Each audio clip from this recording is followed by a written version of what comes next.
আসসালামু আলাইকুম ভিউয়ার্স, সবুজ শ্যামলের প্রাকৃতিক দৃশ্যের মাঝে আবারও আপনাদের সকলকে নিয়ে আসলাম। দেখেন চারিদিক দিয়ে সুন্দর পিচের রাস্তা, ডানে বামে সুন্দর চা বাগান। এই চা বাগানটি দেখতে হলে আপনাকে আসতে হবে মাধবপুর হবিগঞ্জ সাতচুরি জাতীয় উদ্যানে, যেখানে আসার সঙ্গে সঙ্গে আপনার দেখা মিলতে পারে খুবই সুন্দর চা বাগান। আপনি যেদিকে দেখবেন ওই দিকেই সবুজ শ্যামলের প্রাকৃতিক দৃশ্যগুলো আপনাদের মন ছুঁয়ে যাবে। সাতচুরি জাতীয় উদ্যানে দেশের বিভিন্ন জায়গা থেকে মানুষ এবং পর্যটকরা আসে ঘুরতে, সবুজ শ্যামলের প্রাকৃতিক দৃশ্য দেখতে।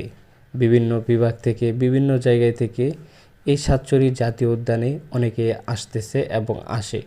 সাতচুরি জাতীয় উদ্যানে যেমন রয়েছে বন্য পানি, বন্য বিভিন্ন রকমের পানি রয়েছে, বিশেষ করে বাদর একটু বেশি রয়েছে। তো বানরের দেখা মিলবে সাতচুরি জাতীয় উদ্যানের পাশে কিছু দোকানে। আর সবথেকে বেশি আপনারা যারা সিলেটে আসেন তাদের প্রতিটা মানুষেরই মনের একটি উদ্দেশ্য হলো সিলেটের সবুজ শ্যামলের প্রাকৃতিক দৃশ্য, চা বাগান দেখার জন্য।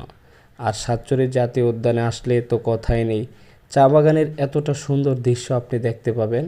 ছোটোখাটো উঁচু নিচু টিলা, চা বাগানের সবুজ শ্যামলের প্রাকৃতিক সুন্দর দৃশ্য, যা আপনাদের সকলকে মুগ্ধ করে তুলবে।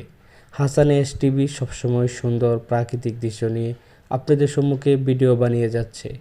আপনারা ইচ্ছা করলে আমাদেরকে উৎসাহিত করার জন্য আমাদের চ্যানেলটিকে সাবস্ক্রাইব করে আমাদের পাশেই থাকতে পারেন এবং নিত্য নতুন শহরের চার দেওয়াল থেকে বন্দি থাকা অবস্থায় আমাদের সবুজ শ্যামলের প্রাকৃতিক দৃশ্যগুলো আপনারা উপভোগ করতে পারেন এবং দেখতে পারেন। দেখতে পাচ্ছেন সবুজ শ্যামলের কত সুন্দর দৃশ্য। ভালো লাগলে অবশ্যই চ্যানেলটি সাবস্ক্রাইব করে পাশেই থাকবেন।